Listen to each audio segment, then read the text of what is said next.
जय हिंद दोस्तों। आज मैं बताने जा रहा हूँ आपको कि क्या कोई व्यक्ति खुद से अपना केस लड़ सकता है। मतलब अपना केस खुद से आप लड़ सकते हैं, जैसे ज़मीन का मैटर हो या फिर क्रिमिनल मैटर हो या फिर किसी भी तरह का मैटर हो, कोई भी मैटर हो, लड़ सकते हैं या नहीं लड़ सकते। तो आपकी जानकारी के लिए बता दूं कि आप अपना केस खुद लड़ सकते हैं, अपना केस का पैरवी कोर्ट में खुद से कर सकते हैं।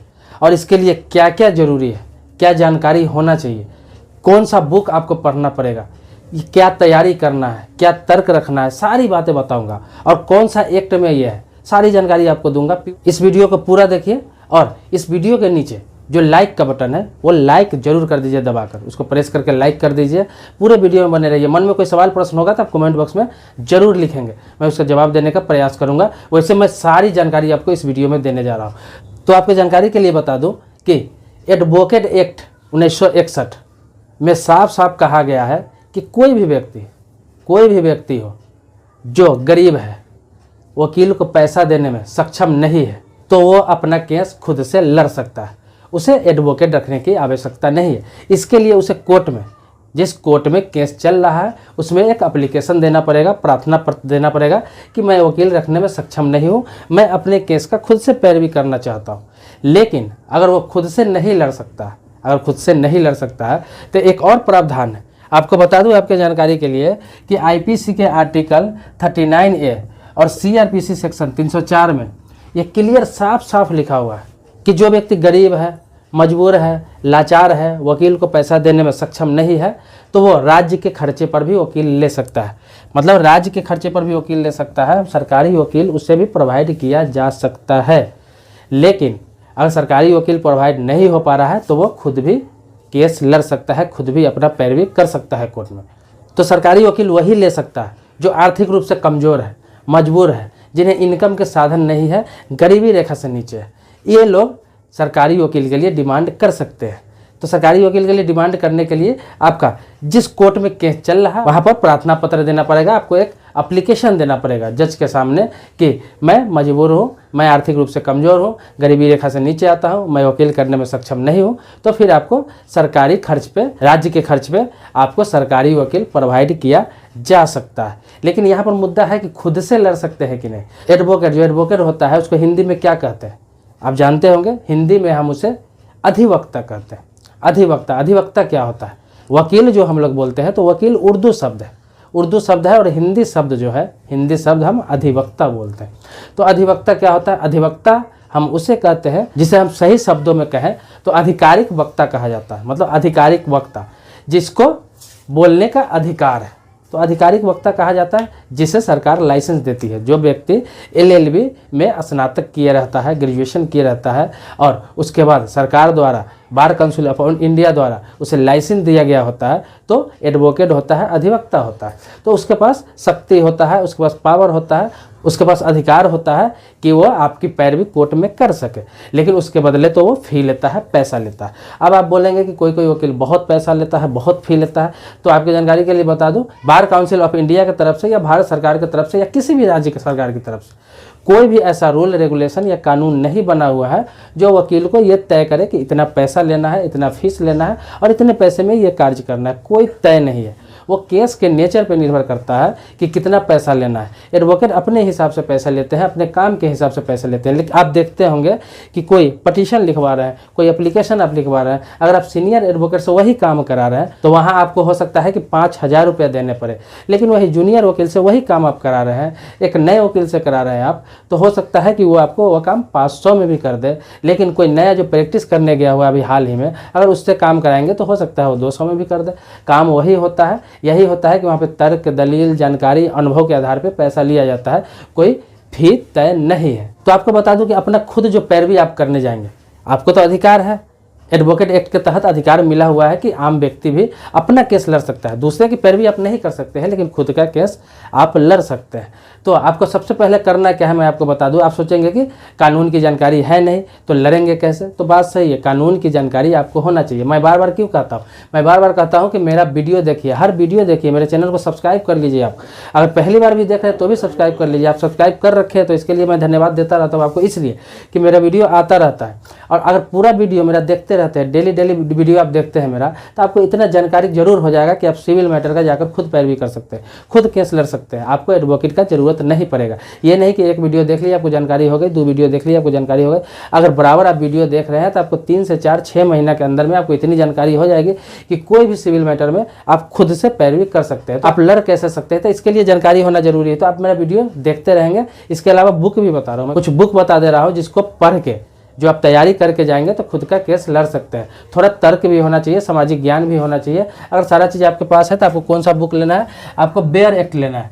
बेयर एक्ट लेना है अगर क्रिमिनल केस है तो उसमें IPC 1860 बेयर एक्ट लेना है आपको, CRPC 1963 का बेयर एक्ट लेना है। उसके बाद अगर एग्रीमेंट का मैटर, किसी प्रकार का एग्रीमेंट का संविदा का मैटर है, इंडियन कॉन्ट्रैक्ट एक्ट 1972 का बेयर एक्ट आपको लेना है। इसके अलावा कोई प्रॉपर्टी का मैटर, कोई प्रॉपर्टी का मैटर है, ज़मीन जायदाद का मैटर है, तो उसमें आपको क्या लेना है, ट्रांसफ़र ऑफ प्रॉपर्टी एक्ट का बेयर एक्ट लेना है, मतलब बुक लेना है। इसका आता है बेयर एक्ट उसे बोला जाता है। उसके बाद स्पेसिफिक रिलीफ एक्ट का लेना है आपको। उसके बाद आपको सिविल प्रोसीजर कोड 1908 का लेना है, जिसे हम CPC कहते हैं। तो इन सभी बुकों को आपको ले लेना है। जिस तरह का आप केस में पैरवी करने जा रहे हैं तो इन सभी बुकों को आप पढ़ेंगे, इन सभी किताब को पढ़ेंगे तो इसमें सारा सेक्शन आपको समझ में आएगा, सारा चीज़ समझ में आएगा, धारा समझ में आएगा।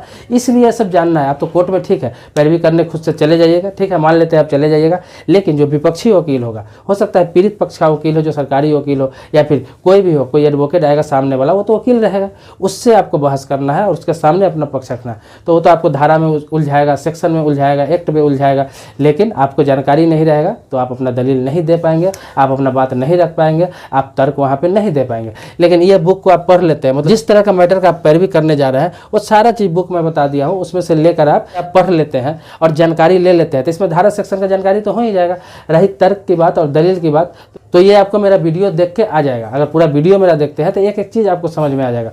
वीडियो देखते रहेंगे। वीडियो मैं डेली बाय डेली प्रतिदिन अपलोड करता हूं अपने चैनल पे, प्रतिदिन अपलोड करता हूं। पूरा वीडियो अगर देखते जाएंगे आपको बहुत सारा कानून की जानकारी ऐसे ही फ्री ऑफ कॉस्ट हो जाएगा, आपको कुछ करने की ज़रूरत नहीं है। तो ये बुक ले लेंगे आप। एक जानकारी आपको और दे रहा हूँ कि निचली अदालत, जिसे हम लोअर कोर्ट कहते हैं, वहाँ पे आप बहस कर सकते हैं हिंदी में भी अपनी बात रख सकते हैं, अपनी पैरवी कर सकते हैं। लेकिन हाई कोर्ट और सुप्रीम कोर्ट की भाषा इंग्लिश है। अगर वहाँ आप पैरवी करने जाते हैं तो आपको अंग्रेजी का ज्ञान जरूरी है। आप हिंदी में बोल पाएंगे, ठीक है, हिंदी में बोल पाएंगे, हिंदी में अपना पक्ष रख पाएंगे सब कुछ, लेकिन अंग्रेजी का ज्ञान जरूरी है, क्योंकि जो मेन पॉइंट होता है और मेन जो बातें रखनी होती है वो अंग्रेजी शब्द की होती है और थोड़ा पेचीदा होता है। तो इसीलिए अंग्रेजी आपको जानना जरूरी है। अगर हाई कोर्ट और सुप्रीम कोर्ट में खुद से पैरवी कर रहे हैं अपना केस के तो, लेकिन निचली अदालत में कर रहे हैं तो आप हिंदी भी जानते हैं, सिर्फ हिंदी जानते हैं तो भी आप अपना पैरवी कर सकते हैं। जैसे आमतौर पर आपने देखा होगा कि कोई भी नियम या कानून आप तोड़ते हैं, जैसे गाड़ी का चालान हो गया, सिविल मामला ज़मीन का मैटर हो जाता है, या फिर आपराधिक मामले में आरोपी आपको बना दिया जाता है, किसी प्रकार का जो मैटर होता है इस तरह का, तो ये बहुत छोटा मोटा मैटर होता है। तो वहाँ पर आप ऐसे भी खुद से भी पैरवी कर सकते हैं। जो अपना केस है उसमें आप एक एप्लीकेशन दे के जज साहब से ऑर्डर ले लें कि मैं अपना पैरवी खुद करना चाहता हूँ, क्योंकि मेरे पास वकील करने का साधन नहीं है, सक्षम नहीं है, आर्थिक रूप से हम कमज़ोर है। तो आपको आसानी से अनुमति मिल जाता है कि आप जब केस लड़ने जाते हैं, जब खुद का पैरवी करेंगे, तो आपको सबसे पहले क्या है कि न्यायालय से अनुमति तो लेना ही है। लिखित में अनुमति आप ले लेंगे, उसमें एप्लीकेशन देकर, प्रार्थना पत्र देकर आप अनुमति ले लेंगे, अनुमति मिल जाएगा आपको आसानी से। उसके बाद चालान की जो कॉपी रहती है, जो केस का पैरवी कर रहे हैं तो उसका चालान का कॉपी जरूर निकाल ले और उसे पढ़ ले, बढ़िया से पढ़ ले। उसके अलावा डॉक्यूमेंट्स की कॉपी, जितना भी डॉक्यूमेंट्स की कॉपी है आप कोर्ट का, जो कोर्ट में चल रहा है, केस चल रही है या जिस स्थिति में केस है, तो उसको निकाल के आप उसका सर्टिफाइड कॉपी निकालें या फिर ऐसे ही निकाल लेंगे कॉपी, उसको पूरा बढ़िया से पढ़े। उसके बाद बेयर एक्ट जो मैंने बताया, उससे संबंधित बेयर एक्ट जो भी है वो किताब ले लें और उसे पूरा ढंग से पढ़ लेते हैं और उसे बढ़िया से समझ लेते हैं, तो आप अपनी बात आसानी से रख सकते हैं कोर्ट में। ये मैं गारंटी देता हूँ कि आसानी से रख सकते हैं। और रही बोलने का अंदाज, क्या बोलना है, किस तरह से बात करना है, और भी अन्य जानकारी जो छोटा मोटा तार्किक जानकारी आपको है, दलील कैसे है, ये सब जानना है। मैं बार बार इसलिए कह रहा हूँ कि मेरा वीडियो देखिए, मेरा हर वीडियो को आप देखिए, आपको समझ में आ जाएगा कि कैसे बात किया जाता है, किस अंदाज में बात किया जाता है, कोर्ट में कैसे दलील रखा जाता है। जो मैं अंदाज में बात कर रहा हूँ, जिस तरह से बात कर रहा हूँ, जिस तरह से मैं बोलता हूँ, बस यही अंदाज होता है कोर्ट में बात करने का, कुछ अलग अंदाज नहीं होता है।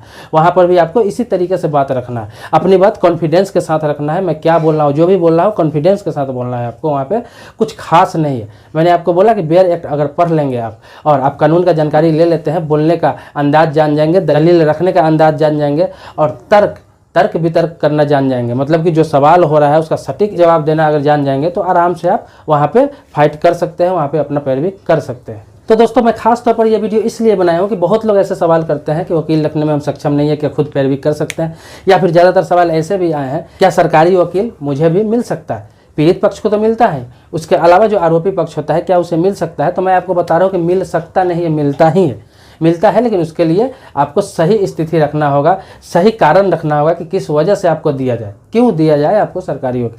तो वहाँ पे रखना पड़ेगा कि आर्थिक रूप से कमज़ोर है, इनकम का साधन नहीं है, गरीबी रेखा में हम रहते हैं। ये सारा अगर आप दलील देते हैं तो आपको ये IPC आर्टिकल 39A और CRPC सेक्शन 304 में ये बिल्कुल लिखा हुआ है कि राज्य के खर्चे पर आपको वकील उपलब्ध कराया जाएगा। राज्य के खर्चे पर मतलब सरकार की तरफ से आपको सरकारी वकील प्रोवाइड कराया जाएगा। वहाँ पे सही पक्ष रखते हैं, सही पक्ष का मतलब वहाँ बोलना नहीं है, आपको एक एप्लीकेशन देना है बढ़िया से लिख के, उसमें सारा कारण रखना है ढंग से, और वो एप्लीकेशन जिस कोर्ट में केस चल रहा है उसी केस में डेट में आपको देना है, लगा के देना है कि मुझे सरकारी वकील चाहिए, मैं सक्षम नहीं हूँ।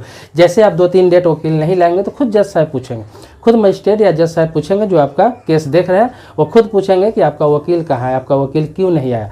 तो आपको 2-3 डेट में ये बताना है कि मैं वकील रखने में सक्षम नहीं हूँ, मेरा कोई वकील नहीं, मेरा कोई एडवोकेट नहीं है, एडवोकेट रखने में सक्षम नहीं हूँ, मेरे पास पैसे नहीं है, मैं आर्थिक रूप से कमज़ोर हूँ, या फिर और भी कारण लिख सकते हैं। तो वो ज़रूर पूछेंगे कि आपको वकील चाहिए या नहीं चाहिए। अगर नहीं पूछेंगे तो आप खुद से कहेंगे कि मुझे सरकारी वकील चाहिए, मुझे कोई वकील चाहिए क्योंकि मेरे तरफ से पैरवी करने वाला कोई नहीं है, तो वो ज़रूर आपको प्रोवाइड करेंगे। नियम कानून आपको बता देंगे कि कैसे एप्लीकेशन देना है, आप कोर्ट को एप्लीकेशन देंगे, आपको वकील उपलब्ध करा दिया जाएगा। ऐसे भी इससे पहले भी मैं वीडियो बना चुका हूँ कि आपको सरकारी वकील लेना है, फ्री में वकील लेना है तो वो कहाँ मिलता है। प्राइवेट वकील भी आपको फ्री प्रोवाइड होता है, इसके लिए भी जिला विधिक केंद्र, राज्य विधिक केंद्र, राष्ट्रीय विधिक केंद्र सब बना हुआ है, सब कुछ बना हुआ है, वो ऐसे भी प्रोवाइड होता है। उसका भी रास्ता उस पर वीडियो बना चुका हूँ जिसका लिंक डिस्क्रिप्शन में डाल दूंगा कि कैसे आप फ्री में वकील ले सकते हैं, वो डिस्क्रिप्शन में डाल दूंगा। प्राइवेट वकील भी मिल जाएगा, सरकारी वकील भी मिल जाएगा, लेकिन आपको अपने केस में पैरवी होते हुए लेना है, कोर्ट की तरफ से लेना है, तो उसके लिए मैंने आपको बताया वो काम आपको करना पड़ेगा। तो दोस्तों अगर इससे संबंधित और जानकारी चाहिए,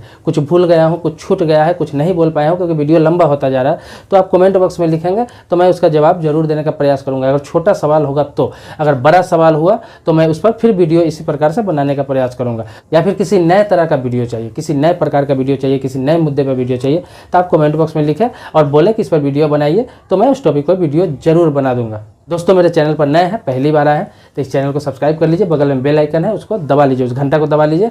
अगर पहले से सब्सक्राइबर है, आपने सब्सक्राइब कर रखा है, तो इसी प्रकार से आपको वीडियो मिलता रहेगा और मिलता ही है। आपको धन्यवाद देता हूँ कोटि कोटि। मिलते हैं नेक्स्ट वीडियो में, तब तक के लिए जय हिंद।